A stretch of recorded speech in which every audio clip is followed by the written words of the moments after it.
আজকে টোটাল ক্লাসটা হবে ফর্মের উপর। কিসের উপর? ফর্ম। এইচটিএমএল এ যে ইম্পর্টেন্ট যে বিষয়গুলো আছে তার ভিতর একটা হলো ফর্ম।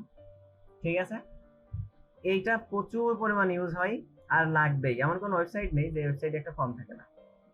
ঠিক আছে, আসলে ফর্মটা কি? আপনারা কি কোনোদিন ফর্ম দেখছেন? এই লাইফে এসে ফর্ম ফিল আপ করেননি এমন কেউ নাই, একজনও নাই। এখানে ভর্তির আগে করছেন না, সেজন্য তো বললাম একজনও নাই যে ফর্ম ফিল আপ করেননি। তো সাধারণত ফর্ম কি করে বলেন তো? ফর্ম হলো কোনো কারোর কাছ থেকে ইনফরমেশন নিতে হয় ফর্মের মাধ্যমে। ঠিক আছে, ফর্ম ব্যবহার হয় হলো কারোর কাছ থেকে কি নেওয়ার জন্য? কোনো তথ্য নেওয়ার জন্য বা কোনো ইনফরমেশন নেওয়ার জন্য। তো এইচটিএমএল ফর্ম কি কাজে ব্যবহার হয়? এইচটিএমএল ফর্মও ইউজ হয় কোনো ইউজারের কাছ থেকে কি নেওয়ার জন্য? তথ্য নেওয়ার জন্য। যদি আমরা কোনো ইউজারের কাছ থেকে কোনো ইনপুট নিতে চাই, কোনো মানে তথ্য নিতে চাই, কোনো অনুমতি নিতে চাই, সেই ক্ষেত্রে আমরা ব্যবহার করব কি? ফর্ম। ঠিক আছে, তো কোনো ডাটা কালেক্ট, এক কথায় ফর্ম ব্যবহার হয় ডাটা কালেকশনের জন্য। ইউজারের কাছ থেকে ডাটা কালেক্টের জন্য ব্যবহার করতে হয় হলো ফর্ম। তো চলেন আমরা ফর্ম দিয়ে কাজ করা শুরু করি। তো এইচটিএমএল বেসিক স্ট্রাকচার করে নিলাম, এই লাইন সম্পর্কে জানিলাম, বাদ দিয়ে দিলাম, আর এটাই বলে দিলাম যে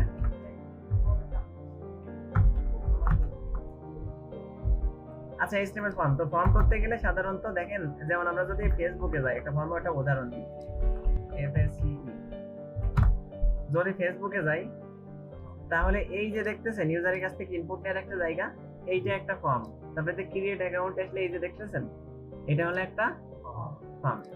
মানে ইউজারের কাছ থেকে কোনো ইনপুট নেওয়ার জন্য যেটা ব্যবহার হয় সেটা হলো ফর্ম। মনে থাকবে? আচ্ছা, যেমন এই যে এখানে আমি যদি কিছু একটা লিখি, তারপরে এখানে দেখা যাচ্ছে একটা কিছু একটা দিই, এটা হলো একটা ফর্ম। আচ্ছা, তো একটা ফর্ম করতে গেলে সাধারণত আমার কি করতে হয়? একটা ফর্ম লিখতে হয়। তো ফর্ম একটা ট্যাগ লাগে, তো এর সাথে এটা অ্যাকশন আপাতত দরকার। কি লাগবে? Form tag. ঠিক আছে, ফর্মের সাথে যে অ্যাকশন দেখলেন না, অ্যাকশন হলো কোন পেজে যে কাজ করবে, এটা সাবমিট করবে কোন পেজে। তো এটা আমরা আপাতত প্রোগ্রামিং শেখার সময় ওটা শিখবো। তো ফর্ম শুরু করতে ফর্ম দিয়ে, এটা যদি আমি করি ব্রাউজারে ওপেন করি তাহলে আমরা দেখি কিছু দেখতে পাই কিনা, কিচ্ছু নাই। ঠিক আছে, আচ্ছা, ফর্মের ভিতর থাকে হলো ইনপুট। কি থাকে? ইনপুট। তো দেখেন সর্বপ্রথম যদি আমি একটা ইনপুট দিই, ইনপুট একটা ট্যাগ দিই, তো এরকম একটা ইনপুট আসছে না, যেখানে সাধারণত আমরা কিছু টেক্সট এভাবে লিখতে পারি, আবার চাইলে মুছে ফেলতে পারি।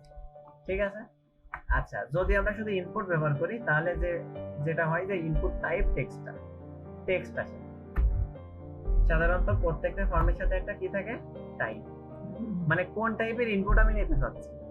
তো ধরেন যে সেই ক্ষেত্রে আমি কি দিলাম? টেক্সট। তো একই থাকলো টেক্সট। ঠিক আছে, এখানে আমি কিছু একটা লিখতেই পারি হবে। ওকে, আচ্ছা, তো চলেন এবার আরো কিছু বিষয় শেখা যায়, সেটা আরো একটা অ্যাট্রিবিউট নিয়ে কাজ করবে। যেমন এরপরে যদি আমরা একটা অ্যাট্রিবিউট দেখি, দেখেন এই যে এই ফর্মের দিক তাকালে এটা যখন মুছে দিচ্ছে তখন একটা লেখা দেখাচ্ছে না, আবার যখন শুরু করতেছে হারাই যাচ্ছে, তাই না? তো এইটা আসলে কি? এটারে বলে হলো প্লেস হোল্ডার। হোল্ডার চেনেন? ধরে রেখে যা, সেটা একটা বাল্ব ধরে রাখতে পারে, বা কোনো একটা তার ধরে রাখতে পারে, বা কোনো ফুলের টপ ধরে রাখতে পারে, সবকিছুরই কি বলে? হোল্ডার, তাই না? ওই যে বাল্ব যেটাই লাগানো ওটারও বলে হোল্ডার। হ্যাঁ, সে ওই বাল্বটারে ধরে রাখে। তো এই প্লেস হোল্ডার মানে কি? এই জায়গায় কোনো একটা টেক্সট ধরে রাখবে। ঠিক আছে, তো কি ধরে রাখবে? সাপোজ আমি এখানে বলে দিলাম ইন্টেরিয়র টেক্সট। ঠিক আছে, তো এখানে গেলাম ব্রাউজারে, যে আবার রিলোড দিলাম, দিলে দেখেন এখানে দেখাচ্ছে কি ইন্টেরিয়র টেক্সট। আর এখানে যদি আমি কিছু একটা লেখা শুরু করি চলে যাচ্ছে, আবার কেটে দিলে আসতেছে। এটাকে কি বলে? Place holder.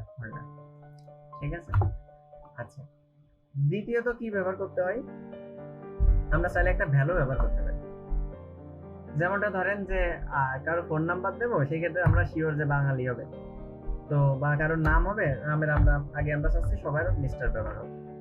তো আমি এখানে বললাম ভ্যালু মিস্টার দিয়ে একটা স্পেস দিয়ে দিলাম, দিলে দেখেন প্রথমে মিস্টার সেট থাকলো। এখন যদি কেউ ক্লিক করে এরপর থেকে লেখা হবে।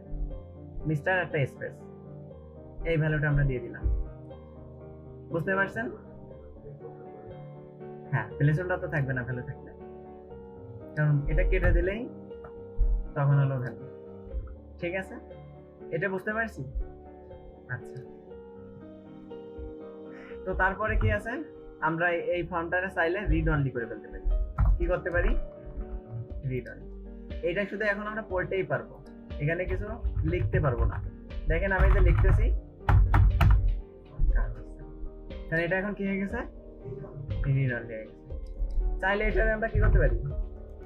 ডিসেবল করে ফেলতে পারি। ঠিক আছে, অনেক সময় আমরা ডিসেবল করি অনেক কিছু। এই ফর্মটা ফিল আপ করতে গেলে 2 টাকা দাও, মানে কথার কথা $1 পে করলে এই ফর্মটা সাবমিট করতে পারবে। ঠিক আছে, তো এতটা লেস সিকিউরিটি থাকে না, এই সিকিউরিটি লেভেলটা আরো কি থাকে? হাই থাকে, মানে কথার কথা। ঠিক আছে, তো এটা ডিসেবল হয়ে গেছে। এখন এটা লেখাটাকে কিছু যাবে না। এই যে আমার মানে স্পেস পড়তেছে, তো এইটা আমি সব জায়গায় পড়ে, এই দেখেন, বুঝলেন?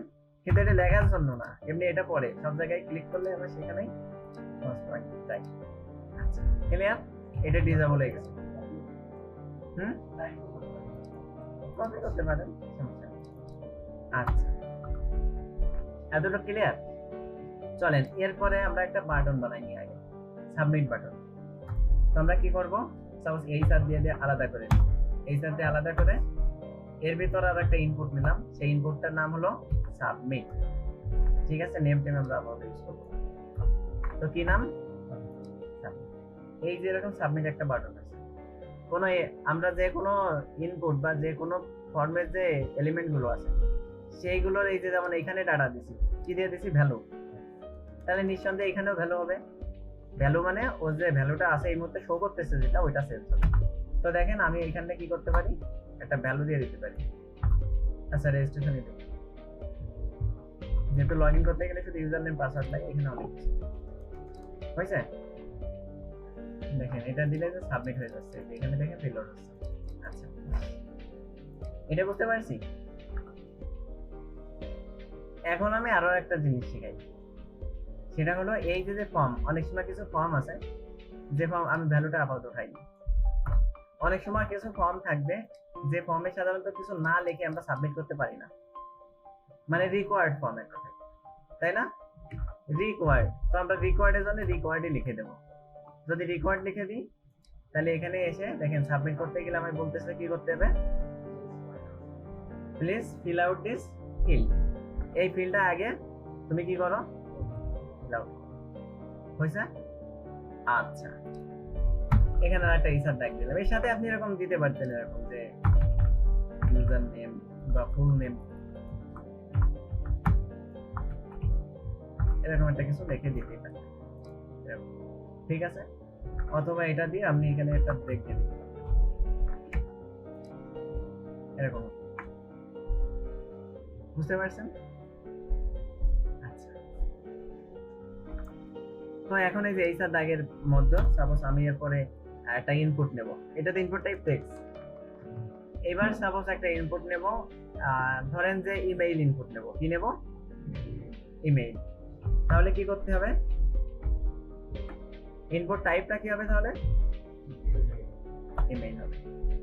ঠিক আছে, আর এখানে একটা প্লেসহোল্ডার দিয়ে দিই, এন্টার ইওর মেইল।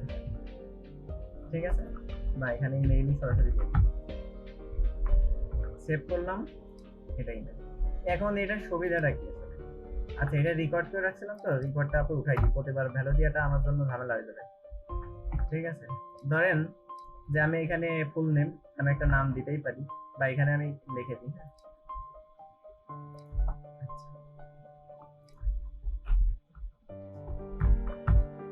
ইমেইল, তারপরে কি করলাম, ব্রেক দিয়ে দিলাম। ঠিক আছে, আচ্ছা এরকম আসবে। তো ইমেইল, ধরেন যে এখানে আমি একটা ইমেইল দিলাম, যে এটা একটা ইমেইল হলো। দেখেন তো রেস্টুরেন্ট করার সময় কি বলতেছে, প্লিজ ইনক্লুড অ্যান অ্যাট। ঠিক আছে, @ যেটা বলি বা অ্যাট চিহ্ন, আর তারপরে কি করতে হবে, আর তারপরে ইমেইলের বাকি অংশ মিসিং গেছে। আচ্ছা, একটা ইমেইলে চলেন তো, একটা ইমেইলে সাধারণত কয়টা পার্ট থাকে কেউ বলতে পারবে না ভাই? সব মিলে 3টা। ঠিক আছে, প্রথমে একটা নেম থাকে, এরপরে মাস্ট অ্যাড থাকবে। ঠিক আছে, এরপরে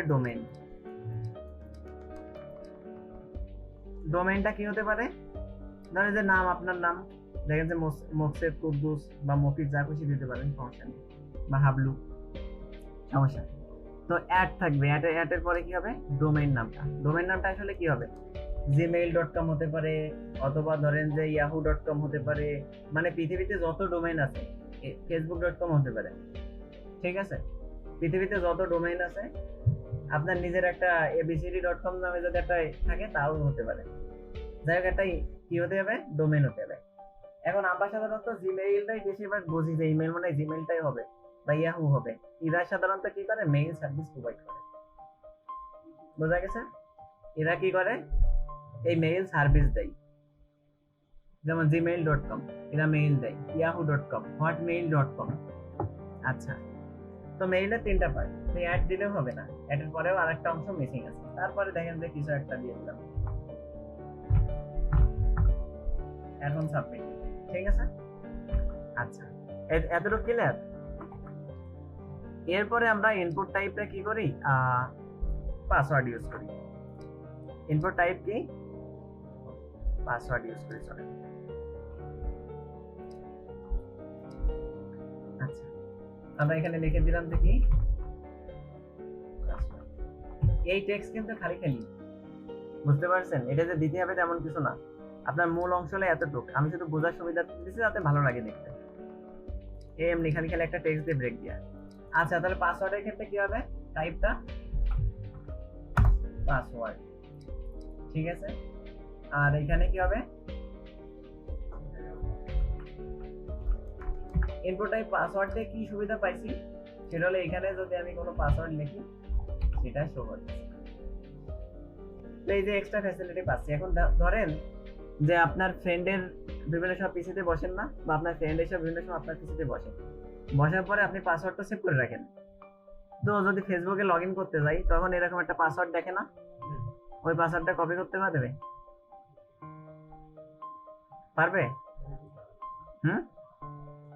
এখানে রাইট বাটন প্রেস করবেন, ইনস্পেক্টে চলে যাবেন। যে এখন তো কোড জানেন, সেই টুলসের নাম কি? Inspect tools. এই যে ইনস্পেক্টে চলে গেলেন, এইটা ডেভেলপারদের একটা টুল, যে টুল দিয়ে আমরা সাময়িক সময়ের জন্য দেখা যাচ্ছে টেম্পোরারি কোনো ফাইল চেঞ্জ করে দেখতে পারি যে কেমন দেখায়। ঠিক আছে, তাছাড়া আরো অনেক কাজ করা যায় এটা দিয়ে, অনেক কাজ, যেটা আপনারা ফিউচারে দেখবেন। তো এটা আপনার পিসিতে এরকমও থাকতে পারে, অথবা এই যে নিচেও থাকতে পারে, কোনো ব্যাপার না, যেখানেই থাকবে থাক। হ্যাঁ, এখন কথা হলো, আপনি এই যে এখানে সিলেক্ট করে এটাই সিলেক্ট করে দিলেন, বা এখানে একবার রাইট বাটন প্রেস করে ইনস্পেক্টে চলে গেলেন, গেলে এই দেখেন এই হলো কোডটা। এখানে কি দেয়া আছে? টাইপ দেয়া কি? পাসওয়ার্ড। এইটারে যদি আপনি চেঞ্জ করে টেক্সট করে দেন, দেখেন তো দেখতে পাচ্ছি পাসওয়ার্ড কি দিয়েছিল। হ্যাঁ, সুতরাং সিকিউরিটি থাকলো আপনার। আপনি তো লগ আউট করে দিয়ে দিয়েছেন। বন্ধু যদি একটু টেকনিক্যাল হয় তাহলে কি করবে? রাইট বাটন প্রেস করেই, অথবা উঠাই দিলেও আমরা জানি কি, যদি কিছু না থাকে তাও টাইপটা কি থাকে? টেক্সট থাকে।